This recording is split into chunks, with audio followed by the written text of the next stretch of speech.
elle est tombée enceinte. Donc il s'est dit, ah, ce que Dieu a dit, c'est vrai. Alléluia. Mais Dieu va lui dire que l'enfant que moi je vais te donner là, c'est avec ta femme normale et légale. C'est pas avec Agar. Donc Ismaël plutôt n'est pas le fils de la promesse. Amen. Donc maintenant, il fallait croire à nouveau à Dieu. Et le temps avançait. De 75 ans qu'il avait, maintenant il avait 99 ans. C'est devenu encore plus complexe de croire en Dieu. Parce que c'est facile de croire en Dieu. Quand tu as 25 ans, 30 ans, c'est facile de croire. Je reçois le mariage. Mais quand tu as 45 ans, 50 ans, 60 ans, et puis il n'y a même pas un Gaspard, un Rigobert à l'horizon. Même s'il est bien, c'est pas grave. Comme je disais quelque part, tellement actuellement, tu es désespéré du mariage, tu es prêt à dire à Dieu, comment me marier, même s'il est bien, c'est pas grave. Je vais prendre sa veille, c'est pas grave. Amen. Donc, l'âge avançant, il devient de plus en plus perplexe. Et Dieu va le laisser dans ça jusqu'à 90 ans, 99 ans. Et puis Dieu vient maintenant, vous dit Abraham, tu vas avoir un enfant. En ce moment-là, Abraham va regarder Dieu, il va dire c'est vrai, tu es Dieu, c'est vrai, tu peux tout. Mais pardon, il faut laisser, c'est pas grave. Il y a eu depuis avec Isaac, pardon, avec Ismaël, il y a eu depuis avec lui. Au moins, on a fait un coup, c'est pas grave. C'est avec Sarah que tu vas avoir ton enfant. Mais là, maintenant, Abraham, il est révolutionné dans son esprit. Comment ça va se faire? Amen. La Bible dit son corps était déjà mort. Quand il dit mort, c'est la vie. Son corps était mort. Lui, il a dit son corps est mort. Tu comprends, non? Voilà, que le concerné même ne fonctionne pas. Alléluia. Et Sarah, ses enfants aussi là, c'était capable. Parce que mine de rien, elle a 90 ans. C'est-à-dire que même si elle a tombé enceinte là, ou accoucher là, pour pousser, c'est son où va pousser. Elle est vieille. Amen. Et c'est dans ce contexte-là que la Bible dit Abraham crut espérant contre toute espérance. Quand on dit espérant contre toute espérance, ça veut dire que quand il regarde ce qui est normal, quand il regarde l'atmosphère, quand il regarde l'atmosphère, sa raison lui dit ça là, c'est pas possible. C'est pas possible. Amen. Son intelligence lui dit ce n'est pas possible. Maintenant, ce qui va le décourager, il regarde Sarah comme ça. Il dit, oh Dieu, ça là, c'est où je vais enseigner encore dans ce corps. Tout est fatigué. Donc quand il se regarde et puis il regarde Sarah, il est encore découragé. Mais la Bible dit, il espéra contre toute espérance. Et il fut fortifié par la foi. C'est pourquoi Pierre nous dit ici, résister au diable. Avec quoi? La force de la foi. La foi donne une force. La foi donne une force avec laquelle tu rentres dans la prière, dans le jeûne. Tu poses des actions. Ce qui va pousser quelqu'un à prendre de son argent comme ça pour lui, je viens semer. Alors qu'il est dans une saison compliquée, c'est la force de la foi. C'est le gars qui va pousser Élie en pleine sécheresse. Alors qu'il est défié par le prophète de Baal. Au moment de bâtir l'autel, la Bible dit qu'il a pris 4 barils d'eau pour verser sur l'autel où il devait invoquer le feu. Il a versé 4 barils d'eau. Je me suis demandé, mais où il a pris les 4 barils d'eau alors que c'est le problème d'eau même qui nous fatigue actuellement. C'est-à-dire que quand les gens regardaient Élie, les gens ont envie de le frapper, de le gifler, mais il est fou bien le monsieur là. Dernier pot d'eau qui reste là, tu peux en parler verset. C'est la force de la foi qui peut le pousser à faire ça. Alléluia. De la même manière, pour la maman de Moïse, la Bible dit on prenait tous les enfants pour les jeter, mais elle a gardé son fils pendant 3 mois. Elle a osé garder son fils. C'est la force de la foi. Parce que la Bible dit elle a eu la révélation du bébé que Dieu lui avait donné. Elle savait que c'était un grand homme. Avec la parole que Dieu te donne ce soir, il te donne une force.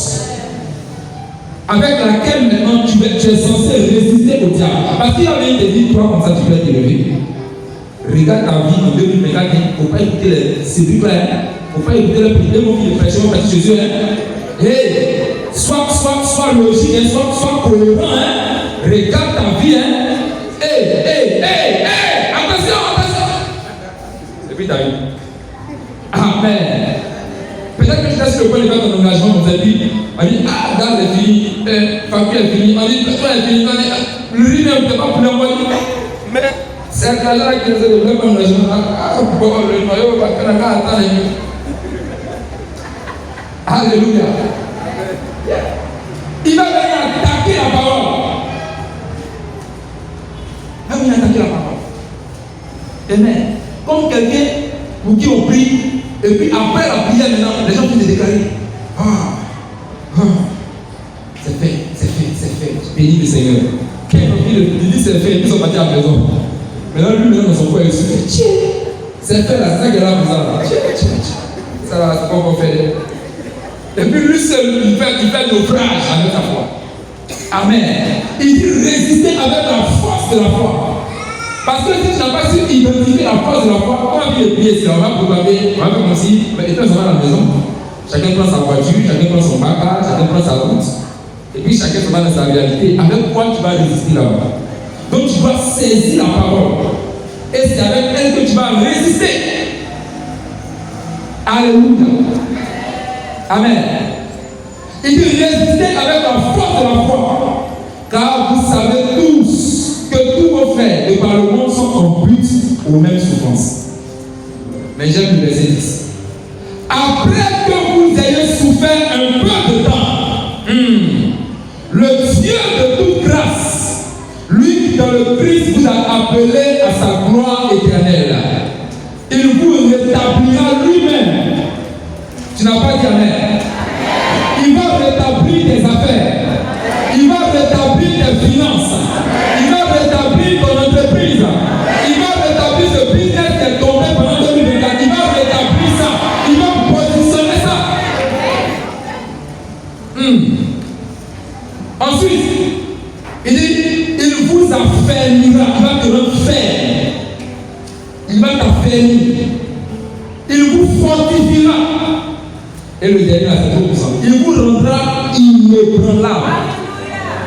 Inébranlable. Dis, je suis inébranlable. Amen. C'est lui qui va faire ça. Il va te rendre inébranlable. Mais il faut que tu aies passé le temps. Parce qu'il dit après que.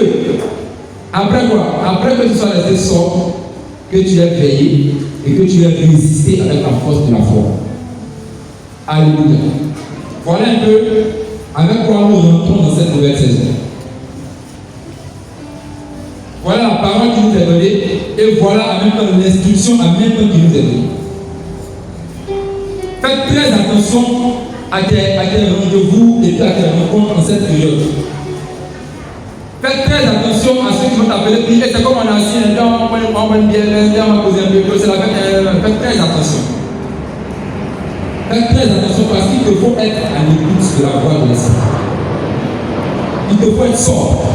Même si tu arrives de sortir, que tu sens que c'est l'eau que tu dois boire, reste ferme et puis bois l'eau. Parce que tu dois rester sort. Même la nourriture que tu vas prendre, si tu sens que tu ne dois pas prendre, fais attention, ne prends pas. Reste sort. Parce que nous sommes dans une période sensible. Dans une période délicate. Où Dieu nous a parlé et puis on attend le résultat de ce qu'il a dit. Parce que moi, quand il vient d'entendre une parole comme ça, je me projette dans les 3 mois et puis je m'assois pour voir c'est dans quel domaine moi j'ai été élevé. Ah ouais? Je prends mon cahier, j'ai noté là. Chaque jour, chaque semaine que j'avance, j'évalue et puis à la fin, il faut que je vois pour témoigner. C'est plus un spécialiste où on vient, je reçois, j'ai reçu à mettre Fadépi, ça tombe dans l'oubliette là. 2025, c'est l'année où les bénédictions vont être palpables.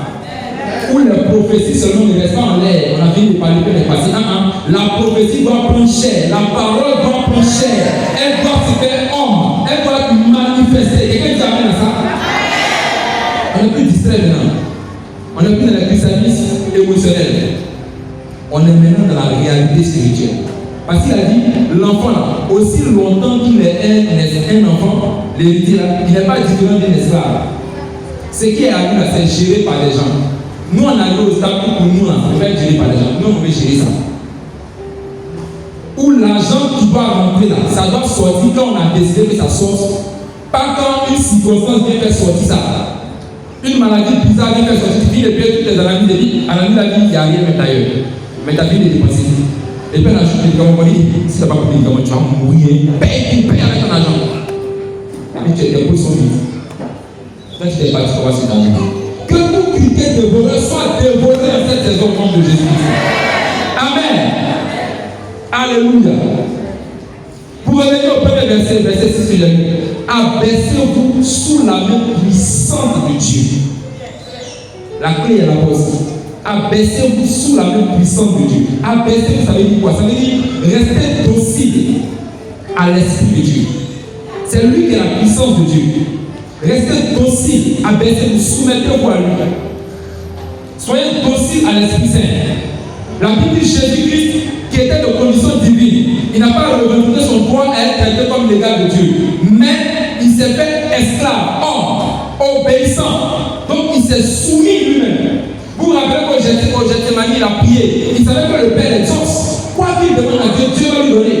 Mais il a dit, Père, que cette coupe s'éloigne de moi, mais non pas ma volonté, ta volonté. Donc il s'est soumis. Et puis il est passé par la souffrance. Et quand il a pu traverser ça, Dieu a fait quoi? Dieu l'a éliminé.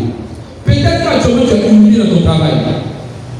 Tu as travaillé jusqu'en 2024 de finir, la pluie que tu attendais là, mais ce n'est pas tombé.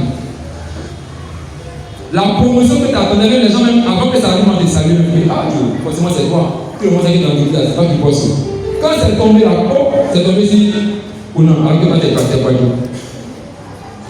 Amen. Et tu es frustré. Peut-être que la grossesse a commencé. C'est la prophétie qui a été donnée. Et puis, chemin faisant, la prophétie s'est arrêtée. Peut-être que. Mais après avoir traversé ça, comme il dit, après que vous ayez souffert, que vous ayez été frustré un peu de temps, Dieu lui-même va venir. Cette grossesse qui est tombée, la prochaine qui arrive, la prochaine qui arrive sera affermie, elle sera fortifiée. Et elle arrivera à son terme. Ce prévoir qui arrive, il ne sera pas comme l'autre qui est venu et puis la fille à la fin. Lui, il va aller jusqu'au bout. Et tu seras honoré devant Dieu et devant les hommes. Alléluia. Amen. Alléluia. Gloire au Seigneur. Si tu as compris ce que j'ai dit là, que Dieu te bénisse. Rentre dans ta saison d'élévation. Possède tout ce qui est à toi. Ce petit commerce là, qui commence à être élevé par le Seigneur. Par ton intégrité. Ne rentre pas dans les raccourcis. Ne rentre pas dans les raccourcis où telle personne a payé, ça va donner sa monnaie, et puis tu gardes ta monnaie. Les petits choses, ça ne rentre pas dedans. Ne rentre pas dans les petits parcours. Reste intègre. Fais. C'est ta manière de résister. Parce qu'il va te suggérer des choses. Il va te suggérer des raccourcis qui vont sembler être faciles, mais c'est le moyen par lequel tu vas pouvoir te plier après encore. Donc reste fait, parce que c'est par le chemin de l'obéissance, la soumission à sa puissance, que lui-même maintenant va t'élever. Ce petit beau photo que tu vois et puis ça ne va rien, ça va devenir quelque chose. C'est avec ce beau photo-là que tu vas payer tes liens. Est-ce que tu peux croire ça? Oui, on a même parlé des histoires. Je connais des familles qui vont à l'eau, qui ont payé le terrain. Beau photo, qui ont payé le terrain. C'est parti, tous les enfants étaient sur la vie avec ça. Et tu as commencé de passer 6 millions devant la maison, on devait gagner 15 ans, 10 francs. Jusqu'à. Parce que c'est Dieu qui élève. Il dit la proportion ne vient ni d'Orient ni d'Occident, elle vient du Seigneur. Que cette élévation s'attache à ta vie dans le nom de Jésus-Christ. Qu'elle s'attache à ton âme dans le nom de Jésus-Christ. À mesure que tu la reçois dans ton cœur, qu'elle soit enracinée dans la bonne terre de ton cœur. Il dit qu'elle arrive là-bas, elle va forcément pousser et puis porter son fruit en tant qu'homme au nom de Jésus-Christ. Tu peux acclamer le Seigneur. Alléluia. Alors maintenant, nous allons prier sur la base de cette parole. La base de la parole de l'élévation. Déjà, baisse la tête un instant. Et puis pense au Seigneur. Pense au Seigneur. Rends-lui grâce déjà pour la parole qui a été dite. Et si tu sais que tu es passé par un moment de récrimination, de plainte vis-à-vis de Dieu. Ah Seigneur, accorde ma victoire. Oh Seigneur, Seigneur, nous on fait tout ça la victoire et puis on ne voit jamais les résultats. Prends le temps de te repentir. Réponds-toi pour rétablir l'alliance que le sang de Jésus-Christ a scellée. Parle au Seigneur un instant, rends-lui grâce. Et si repentance il y a lieu, réponds-toi dans un domaine de ta vie. Parle au Seigneur ici, en quelques minutes. Bénis le Seigneur.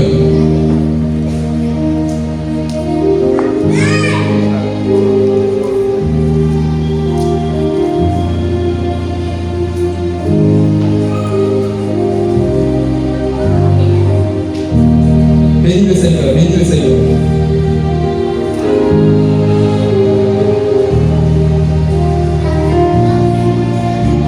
Rends-lui grâce pour cette parole qui te donne d'entendre. Parce que la foi vient de ce qu'on entend. Et ce qu'on entend, c'est la parole qui est prêchée et proclamée au nom du Seigneur Jésus-Christ. Alors dis-lui merci parce que tu as entendu cette parole. Bénis le Seigneur. Et prends le temps en même temps de réconcilier avec sa miséricorde. Si réconciliation il va avoir. Alléluia. Merci Seigneur Jésus. Merci pour cette saison dans laquelle nous entrons. Merci pour cette saison d'élévation dans laquelle nous entrons.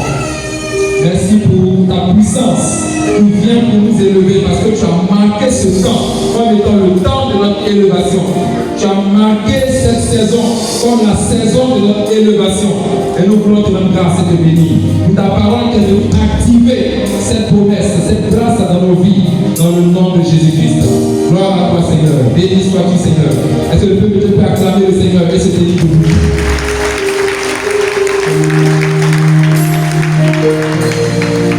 Donc tu peux continuer à acclamer encore. Honore-le par tes acclamations. Peut-être que tu te vois à terre aujourd'hui, mais pendant que tu acclames, commence à te voir dans la hauteur. Commence à te voir dans la hauteur. Commence à te voir dans la hauteur.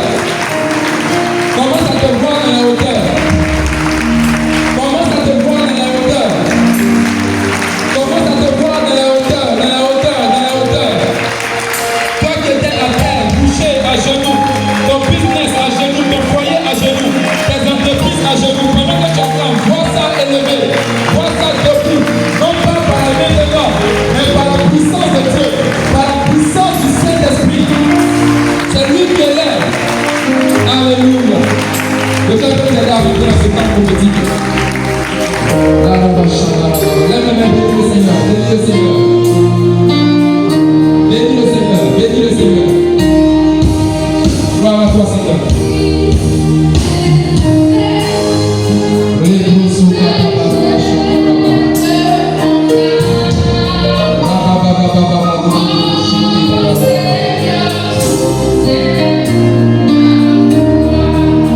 Oh, merci Seigneur Jésus de me tenir en alerte et en éveil.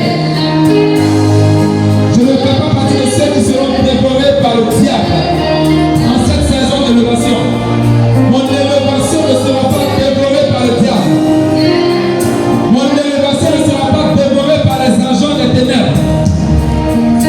Parce que j'ai reçu l'instruction prophétique de ta parole. Et je te rends grâce, Seigneur Jésus.